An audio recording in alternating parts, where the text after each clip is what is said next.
Rasulullah sallallahu alaihi wasallam dan para sahabat pernah mengalami suatu kejadian bersejarah yang Allah abadikan dalam Al-Quran, di mana ini tidak pernah mereka perkirakan, tidak pernah mereka harapkan, tetapi Allah telah memberikan jalan itu bagi Rasul dan bagi para sahabat. Dan ini Allah abadikan sebagai pelajaran yang telak bagi umat ini sampai hari kiamat, yaitu peristiwa menjelang perang Badar. Rasulullah sallallahu alaihi wasallam mengajak para sahabat-sahabatnya, ayo saudara-saudara, harta kalian banyak ditinggalkan di Mekah, dan itu direbut rampas oleh kafirin Quraisy dan para kafirin lainnya di kota Mekah. Ada yang meninggalkan lahan perkebunan yang sangat luas, ada yang meninggalkan peternakan yang sangat banyak, ada yang meninggalkan pertokoannya, perumahannya, dan seterusnya, dan itu tidak ada yang bisa dibawa. Setelah kalian meninggalkan Mekah menuju Madinah, semuanya dirampas dan direbut oleh kafirin Quraisy yang ada di Mekah. Hari ini kabar baik, Abu Sufyan telah keluar membawa rombongan dagang yang sangat besar, dan yang mereka perdagangkan adalah harta kalian, kata Rasulullah SAW. Dan tidak berapa lama lagi mereka kembali dari luar negeri, dalam hal ini dari Syam ya, untuk membawa segala keuntungan dagang mereka dari harta kalian itu menuju kota Mekah. Sekarang berhak kalian mengambil kembali harta kalian itu dengan cara kita cegat mereka di jalan, dan kita ambil kembali harta yang menjadi milik kita bersama. Maka bersemangatlah para sahabat-sahabat yang memang mereka memulai hidup dari nol di Madinatul Munawwarah untuk mengambil kembali harta mereka yang direbut rampas oleh kafirin Quraisy di Mekah. Mereka mempersiapkan segala sesuatunya untuk mencegat rombongan dagang yang dipimpin oleh Abu Sufyan di tengah jalan. Muhajirin seluruhnya. Tapi tiba-tiba kaum Ansar, apa kata mereka? Bawalah kami ikut bersama kalian. Kami tak akan meminta 1% pun. Kami hanya ikut bahagia bila bisa mendampingi kalian, mengembalikan dan mengambil hak kalian kembali. Kami akan sangat bangga bila kalian bisa berbahagia dan mendapatkan kembali harta milik kalian. Maka dibawalah kaum Ansar. Muhajirin dan Ansar berangkat tanpa niat perang. Tidak ada niat perang. Misi mereka cegat di tengah jalan, ambil, bawa ke Madinah, dan dikembalikan kepada semua yang berhak untuk memiliki harta benda mereka yang telah direbut rampas oleh kafirin Quraisy Mekah. Masya Allah kaum muslimin yang kami muliakan, karena niat perang tidak ada, sebab juga pengalaman perang tidak ada, maka mereka membawa ala kadarnya saja perlengkapan. Tidak ada kuda-kuda perang yang dibawa, tidak ada baju zirah untuk perang yang dibawa, tidak ada senjata tempur, panah dan tombak untuk bertempur, berperang dibawa. Tidak ada, perlengkapan ala kadarnya, karena niatnya mencegat kafilah dagang yang dipimpin oleh Abu Sufyan di pertengahan jalan menuju kembali ke kota Mekah dari Syam. Tapi apa yang terjadi? Ketika rombongan ini sudah bergerak meninggalkan Madinah Al-Munawwarah, Abu Sufyan telah mendapatkan berita valid, entah dari mana sumbernya, bahwa Muhammad telah keluar bersama Muhajirin dan Ansar untuk mencegat mereka dan mengambil seluruh harta benda yang mereka dapatkan dari perdagangan dari negeri Syam. Maka Abu Sufyan mengirim seorang penunggang kuda yang paling laju dan cepat menuju Mekah, membawa surat. Kafilah dagang ini akan dicegat oleh Muhammad dengan seluruh gerombolannya untuk merebut kembali seluruh hak mereka yang telah kita kuasai. Kirim pasukan kalian dan hadapi Muhammad dan rombongannya. Sementara kami akan mengambil jalur lain walaupun jauh dan panjang, yang penting aman. Penunggang kuda yang cepat ini memang selesai perjalanannya dengan sangat cepat di kota Mekah. Kemudian kaum muslimin yang kami muliakan membaca surat dari Abu Sufyan, mendidih Abu Jahal, Abu Lahab, dan mereka berkata, kurang ajar si Muhammad. Belum apa-apa sudah berani mau mencegat harta benda milik kita. Kurang ajar, dia tidak tahu siapa kita. Lalu berembuklah mereka, kesimpulannya saatnya kita sikat habis Muhammad. Kirim pasukan tempur, bunuh Muhammad dengan seluruh orang-orang yang bersamanya. Habisi Muhammad, Kaum muslimin yang kami muliakan, sementara Abu Sufyan mengambil jalan menyimpang ke sebelah kanan, lalu mengambil jalan pesisir tepian pantai Laut Merah. Sementara Nabi Muhammad sudah sampai di tempat di mana seharusnya di situ dia mencegat rombongan kafilah Abu Sufyan ini. Nabi Muhammad dan para sahabat dari Muhajirin dan Ansar kecele. Sementara Abu Sufyan selamat, pasukan tempur telah siap 1000 orang. Siap dengan baju zirah tempur, siap dengan kuda-kuda perang, siap dengan perlengkapan dan persenjataan yang lengkap. Dan ini memang betul-betul pasukan perang. 1000 orang bergerak, Abu Jahal, Abu Lahab ada di dalamnya, beserta abu-abu pimpinan-pimpinan yang ada di Mekah bergerak. Dan mereka berpesta pora, mereka menari-nari, mereka bernyanyi-nyanyi, mabuk-mabukan, dan mereka berkata, hari ini kita akan bantai Muhammad dan orang-orang yang bersamanya. Saudara-saudaraku yang kami muliakan, tacagunlah Nabi Muhammad. Dalam bahasa Padangnya, tacagunlah Nabi Muhammad. Yang diburu luput, sementara yang tidak diinginkan datang. Ibarat Allah yang kami muliakan, Nabi Muhammad sallallahu alaihi wasallam mengajak musyawarah seluruh sahabatnya, Muhajirin dan Ansar. Saudara-saudara, khususnya Muhajirin, apa yang digambarkan oleh Allah bahwa kita akan mendapatkan harta yang sangat banyak, mengembalikan milik kita. Harta yang kita cari itu, yang kita target itu, sekarang telah luput.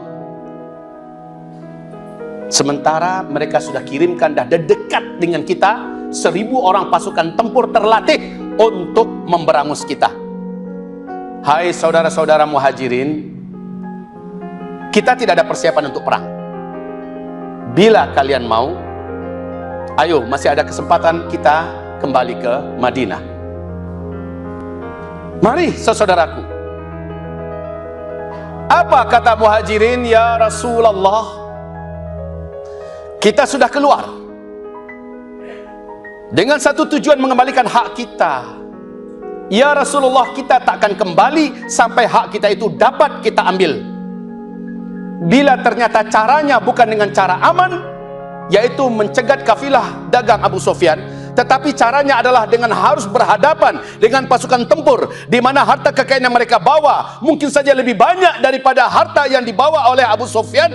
Bila memang itu jalannya, kami siap, asal engkau yang memerintahkan, kami akan bertempur bersamamu, kami siap mati bersamamu. Ya Rasulullah, itu jawaban para Muhajirin. Masya Allah, padahal mereka tidak ada persiapan sama sekali, baik persiapan senjata, persiapan dana, apalagi persiapan mental. Tapi ketika terjadi, harus mereka hadapi, mereka tidak ingin mundur walau hanya satu tapak kaki pun. Mereka dengan tegas mengatakan, asal bersamamu ya Rasulullah, kami siap bertempur dan kami siap mati bersama dengan engkau. Nabi Muhammad luar biasa kagumnya dengan iman orang-orang Muhajirin. Lalu Rasulullah menghadap kepada para Ansar. Apa kata Rasulullah? Saudara-saudaraku Ansar, Allah telah membuktikan iman kalian, Allah telah memuji iman kalian. Untuk kali ini tidak ada celaan dan tidak ada cacian bagi kalian. Silahkan kembali ke Madinah. Kita keluar untuk mencari jalan yang aman. Sekarang Allah datangkan yang punya senjata yang harus kami hadapi. Kami tidak akan mencela kalian dan Allah tidak akan menyalahkan kalian. Silahkan kembali ke Madinah Al-Munawwarah. Cukup sampai di sini kalian mendampingi kami. Semoga saja umur masih panjang, kita jumpa lagi di Madinah Al-Munawwarah. Pulanglah wahai Ansar. Apa jawaban Ansar? Ya Rasulullah, kami tak akan tinggalkan engkau dengan sahabat-sahabatmu Muhajirin. Kami tidak akan pernah berkata seperti Bani Israel berkata kepada Musa, idhab anta rabbaka faqatila inna hahuna qaidun. Tidak akan pernah ya Rasulullah. Kami pasti akan berperang bersamamu ya Rasulullah. Kami tidak akan seperti Bani Israel kepada Nabi Musa, hai Musa, pergilah engkau dan Tuhanmu, berperanglah kalian berdua. Kami tunggu-tunggu di sini hasil perang kalian. Kami akan duduk saja di sini. Tidak akan begitu ya Rasulullah. Kami berkata kepadamu, gunung yang tinggi engkau daki, kami akan mendaki bersamamu. Laut yang luas dan dalam engkau seberangi, kami akan menyeberang bersamamu. Musuh yang besar di hadapan, kami akan siap bersabung nyawa bersamamu ya Rasulullah. Hidup mati kami bersamamu ya Rasulullah, dan kami tidak akan pernah meninggalkan kalian.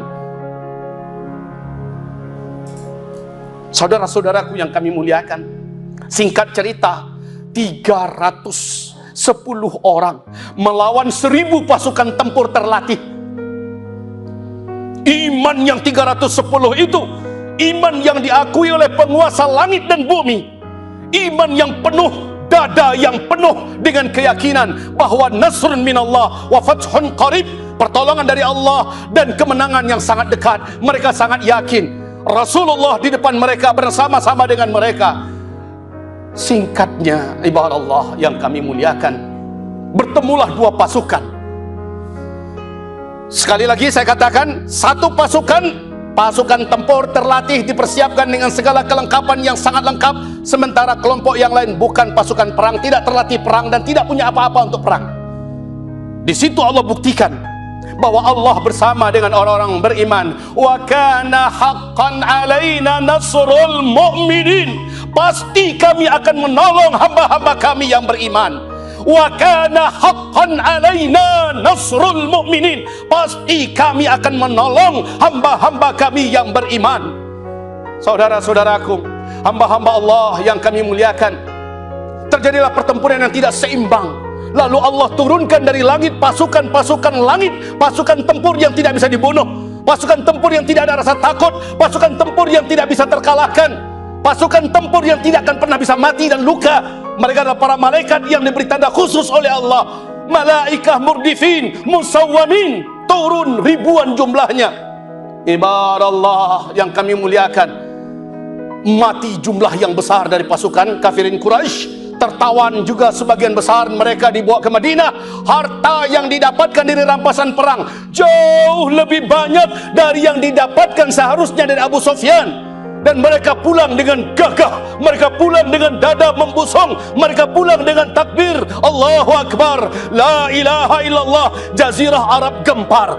Berita ini sampai ke penguasa Persia, berita ini sampai ke penguasa Romawi, dan mereka menjadi gentar bahwa Muhammad dengan 300 orang pasukan yang tidak bersiap untuk perang, tidak punya senjata, mengalahkan 1000 pasukan tempur dengan kelengkapan senjata. Ini sebuah berita besar.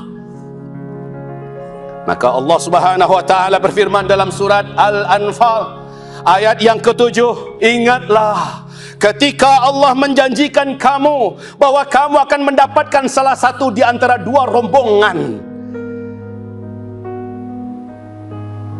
bahwa salah satunya akan berhadapan dengan kamu.